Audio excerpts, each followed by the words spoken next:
Philadelphia went 8-7 this week, with the Phillies closing out the Grapefruit League 3-2 last week. The Sixers going 0-2, Flyers going 0-2 with an overtime win.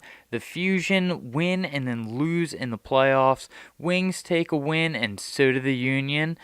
So, ladies and gentlemen, all of this and much more coming up on this week's episode of The Orange Line.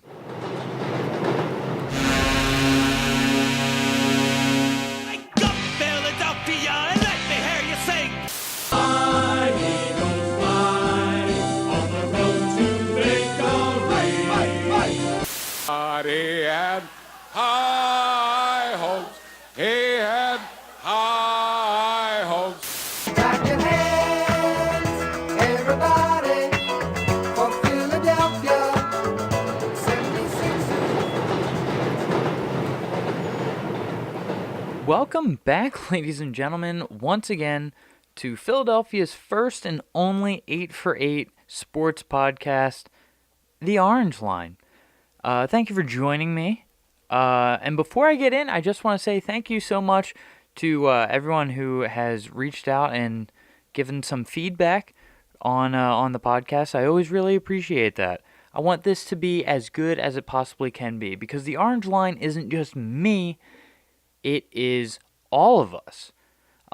Because it's a podcast that's by fans, for fans, so I want to make it as good as it can be for you guys, seeing as you are all fans as well.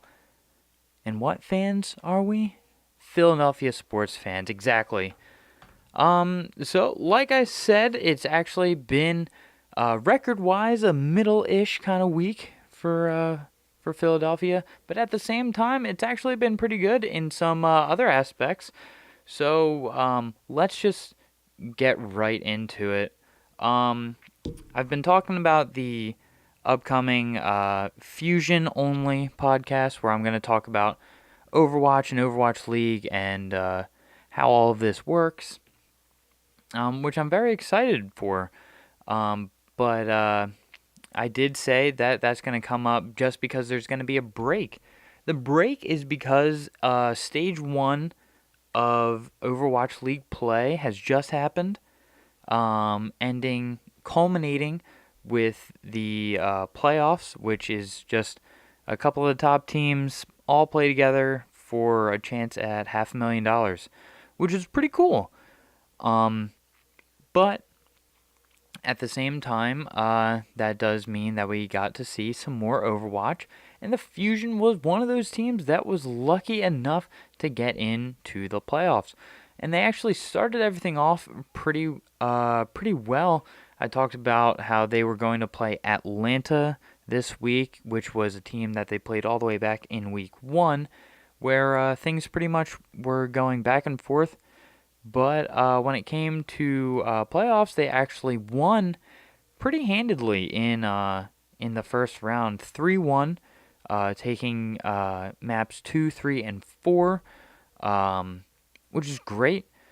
It's shown that this team is very good, should not be slept on, even though we did end up losing to San Francisco, I believe, in the second round, 4-0. That's a rough one. Tough pill to swallow, but at the same time, I'm glad that we're being able to compete at the top level. We're going to need that in a couple of years, because if you're not savvy, there's going to be a brand new esports arena in Philadelphia. It's going to be part of the sports complex, and I cannot be happier. It's going to house about 3,500 people, which is insane. It's going to be a nice big auditorium, pretty much. And it's not just going to be used for esports. It's going to be used for a whole bunch of things. It could have TED Talks, maybe some small concerts there. It could just have some get-togethers, some big meetings. I don't know. But at the same time, it's cool to see that we're starting to buy into all this esports nonsense. It's something that's going to be interesting to see, because esports adds an entirely different realm of media, of of money coming into the system, it's going to be a really good thing regardless. Plus, it spices up boring ass stuff like ESPN, which I won't even get into. But it's something to look forward to. I'm super excited for it. I hope you are as well, and the Fusion should be because they get to call that home. Going into some other sports, because there's not much more to talk about with the Fusion. They only have a week to prepare for next stage, stage two. The meta is changing a little bit, which means that some things are happening with this game. A new character is going to be added by the name of Baptiste, not to be confused with the incredible face-off specialist that the Wings happen to have on their team. Sorry, I had to take a sip of water there. But, yeah, he's a new character, which adds a brand new element to the game. So the players are going to have to be caught up on that and get ready for the next stage. So they're not playing this week. That's a very long-winded way of me saying that. Teams coming to the end of their season, though, is going to be the Philadelphia Flyers and the Sixers. We'll talk about the first one. And the Flyers they're looking rough. They look like they're about to keel over. I don't know. I'm never gonna give up hope on this team. Not until math tells me no. I don't care about no fat lady singing or anything like that. When math says no, I say no. That's okay. We'll move on to next season. And honestly, I'm pretty happy with this season. Now, don't get me wrong. I wanted to, I was expecting getting into the playoffs at the beginning of the season, but at this point, going from last place at the end of December to a team that could have made the playoffs, that's pretty good. I think that's a sign of improvement, and it's something that I look forward to for next season.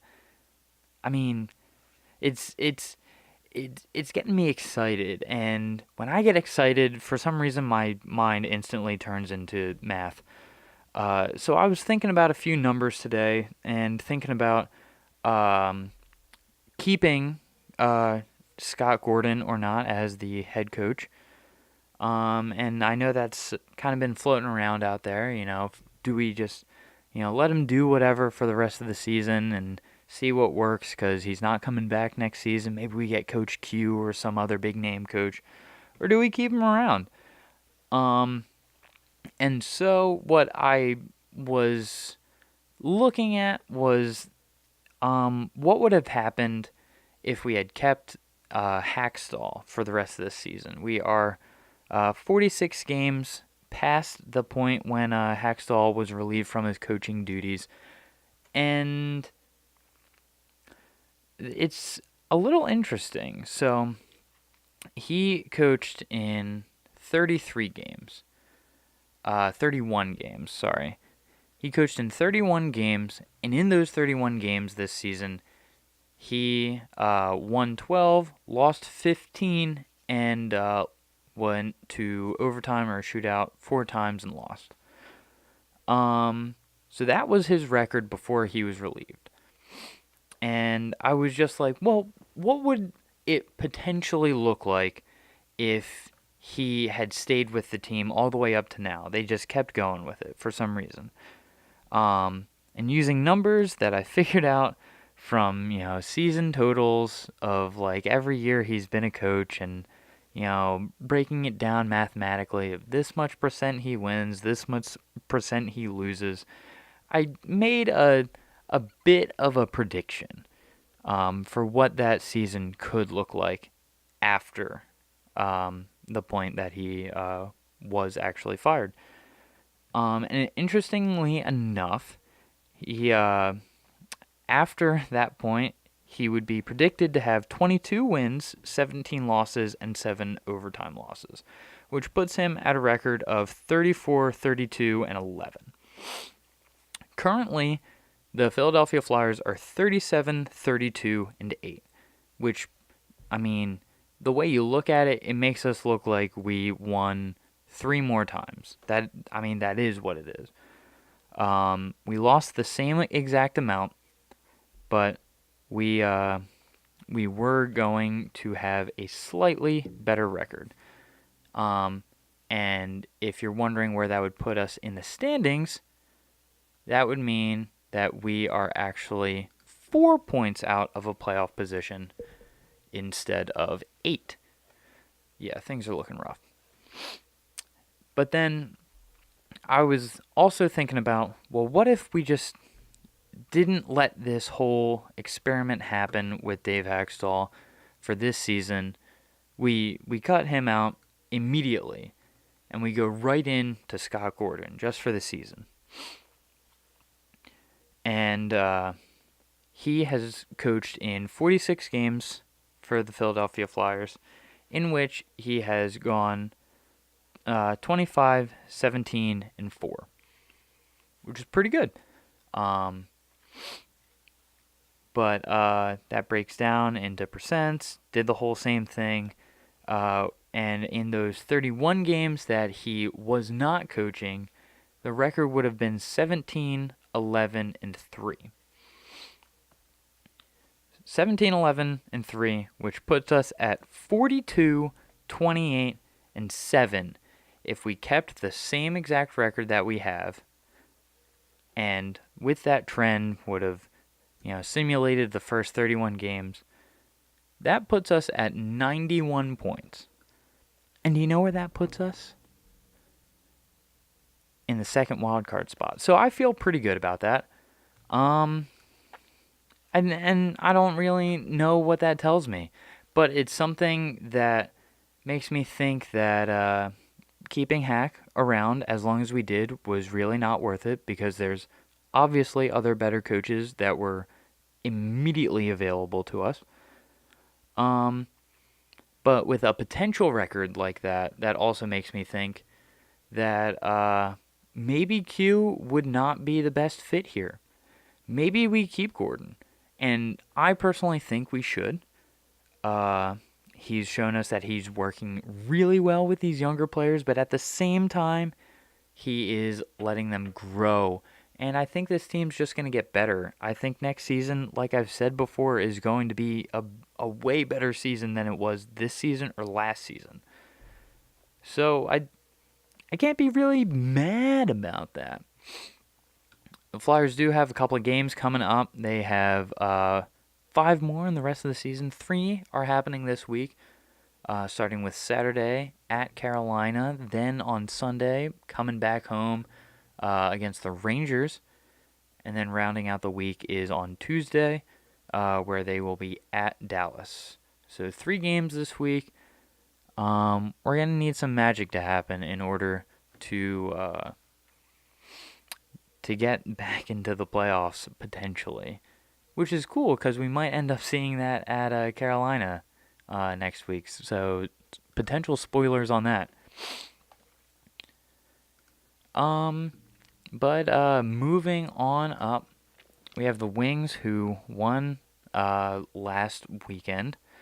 It was a 13-8 win over the New England Black Wolves team.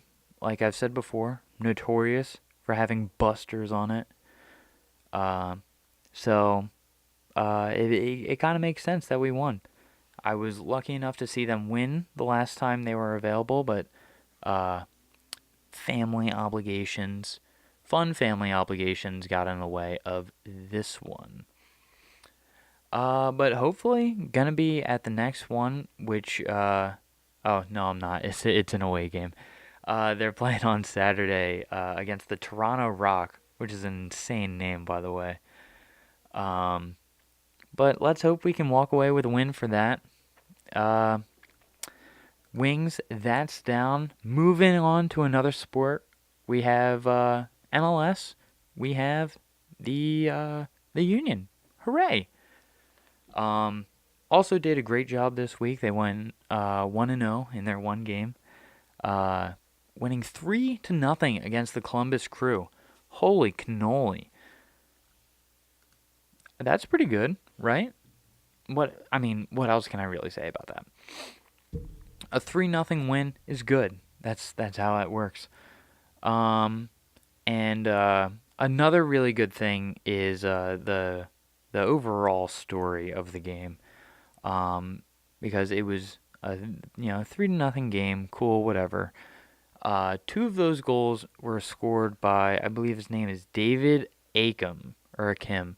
Sorry, if I'm screwing up a name, uh, I'm learning. Please don't yell at me.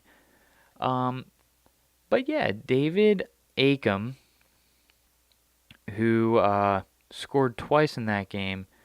I found out that he had actually lost his father before before Saturday's game, um, and he said that he played so well in the game just because he knew his dad was watching, and he goes on to say that he was playing such an emotional game because of what had happened, which is incredible to know that someone's able to go out there and they play for their dad one last time, and he said that he knew he was watching. So, what a story there for David Acom. Great for him. And ends up being great for the Philadelphia Union as they move to 1-2-1. Oh my goodness. I also have the Phillies home opener on right now. Michael Franco getting a 3-run home run. A little live action there for you. Um, but yeah, so the Union moved to 1-2-1, evening up that record just a little bit more, and hopefully we can see more play from the rest of the Union. Acom always also said that now that he does not have the pain of, uh, losing someone so close to him, and you know, within his family, it ends up kind of freeing him a little bit. He says he can be a little bit more flexible now and sprint with a little less pain, just because it's one less thing that's on his mind, which is great. And I would love to see more great play from him, and I would love to see this story to continue on. They're going to play on Saturday against FC Cincinnati at FC Cincinnati. Um, so hopefully things can go pretty well. Um, we got two. No, we have four more sports coming up. Two big ones, two not so big ones. If you aren't aware, I've just made a new Twitter account for the podcast specifically. So that is going to be at Orange Line Pod. You can also follow me on Twitter at Dr. PhD.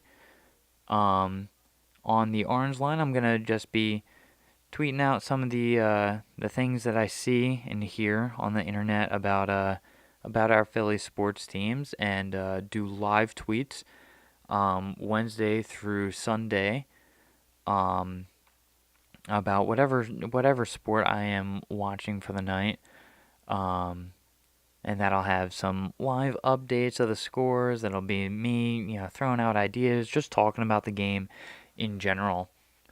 So feel free to join me on there, and on Mondays and Tuesdays, and some Sundays, I will be live tweeting wrestling on my own personal account. But if you do not care about the wrestling, that's perfectly fine. Just go and follow at Orange Line Pod. But with that self-sponsor out of the way, let's move on to a team that actually follows the podcast. Hooray! The Philadelphia Soul. At Soul Football did follow me, which is follow the podcast, follow us, um, and they're just getting really excited for the season. That was the biggest piece of news that I could find, other than players just getting ready to train, and an incredible burn from the the Soul, which was really funny. Someone was talking about the new 4th and 15 rule in the NFL, and the Giants Twitter, I think, came out and was like, "Oh yeah, well, that's a dumb rule," or something like that. I can't remember what they said. It's not important. All I remember is that the Soul came out and were like, "Oh yeah, well, you would, be struggling so much in the AFL even with your, 19.2 points per game." I'm probably butchering the joke, but it was very funny on Twitter. You should go check it out. The Soul Twitter is pretty active. They're pretty funny, and I suggest following all the teams on on social media because you get a whole lot of fun content from them. They're usually pretty active, saying some fun stuff.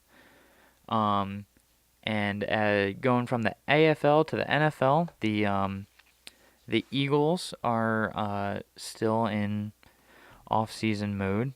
More and more people getting excited because how can you not get excited as it gets closer and closer and closer and closer? Um, so let's get excited. I plan on having a special guest on fairly soon to talk about the Eagles. Do a 5 to 10 minute guest spot or something like that. And if you're interested in that, please let me know. I would love to have someone's thoughts on literally anything about any single one of the teams. Have it be like a call in on a sports radio station. I'm getting ahead of myself here. But yeah, so both off seasons are going well. Um, I believe we are closer to 30 days for the Soul to come back. I'm so excited. No, we're at 29, 30, because their season starts on April 27th.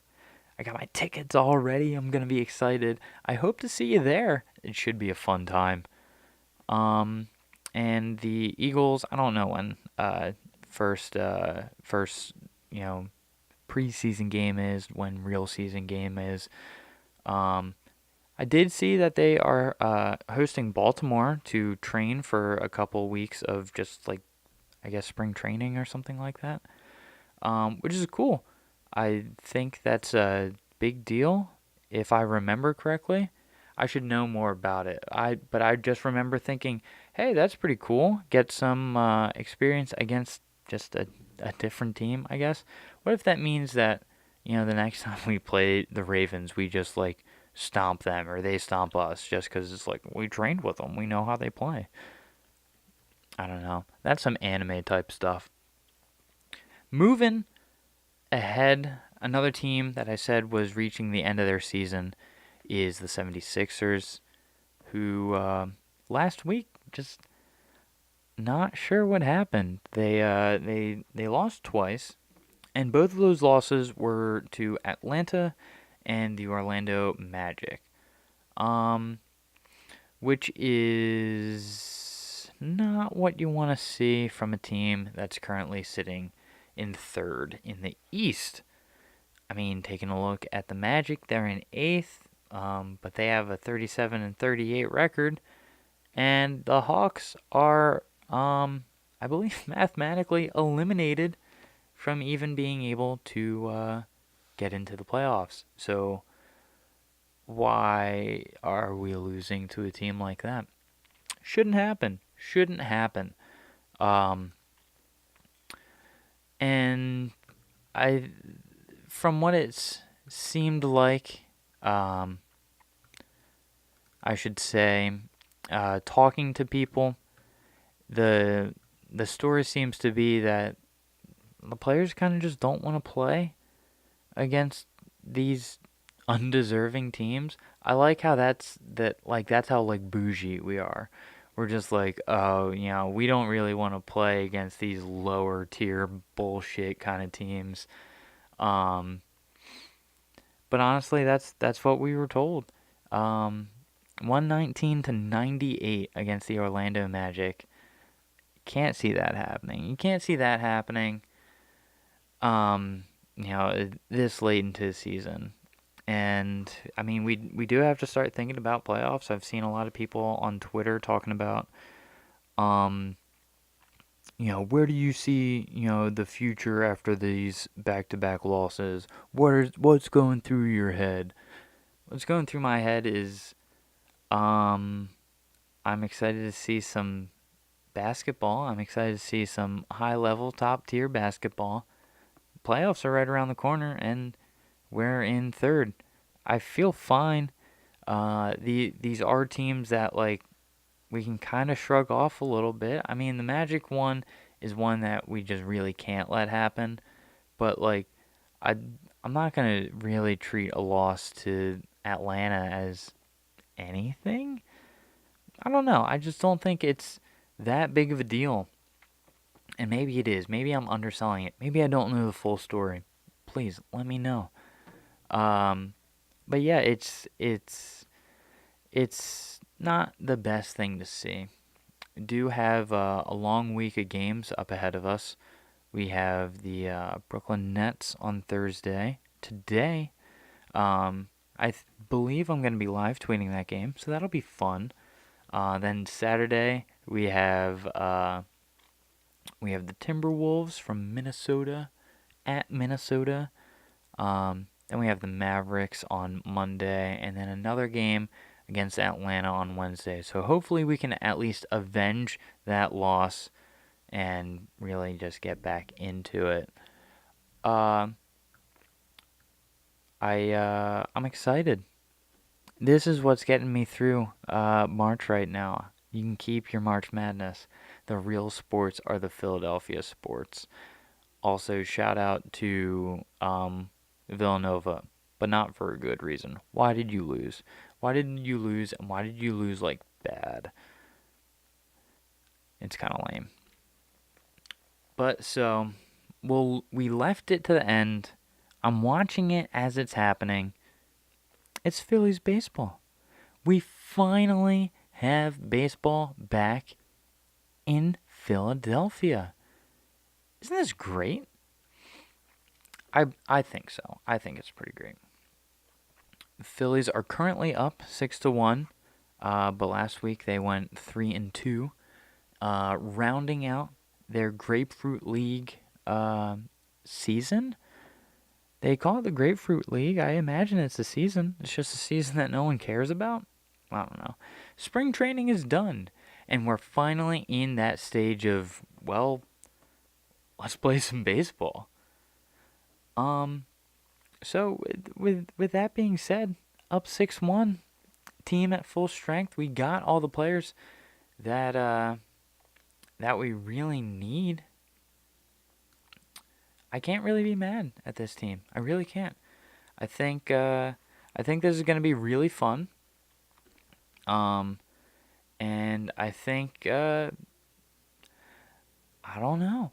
I don't know. Where do you think we can go first off? Because I think this team can go pretty dang high, like slash far. Um, I mean, we've just taking a look at the starting lineup for today. It was so exciting. Starting things off with Andrew McCutchen, then Segura, Bryce Harper, Hoskins, Romuto, Herrera, Hernandez, Franco, and that's when we get to the pitcher, Aaron Nola. Yeah, that's a lineup that I'm gonna be really excited about. Aaron Nola, he just came in third in voting for who you think is gonna be the NL MVP? No, not NL MVP. NL Cy Young winner. So it's incredibly exciting to have a player like that on our team, even though he did walk three people today, which was very out of character for him. And we also have just big name after big name. And we've proven it in the game that I'm watching now, which I know is, like I've said before, is technically spoilers for next week. But yeah, I think that this team has a lot of potential. I think with where we can go, and what we already have in place, uh, what's stopping this team? I don't know. But I do know that I'm very excited for this season. Starting the whole thing off, we have a series against the Braves, which quickly transitions into a 2-game series on Tuesday and Wednesday next week at Washington Nationals, where we will see Bryce Harper probably spank a couple of good home runs. That'd be real fun. Um,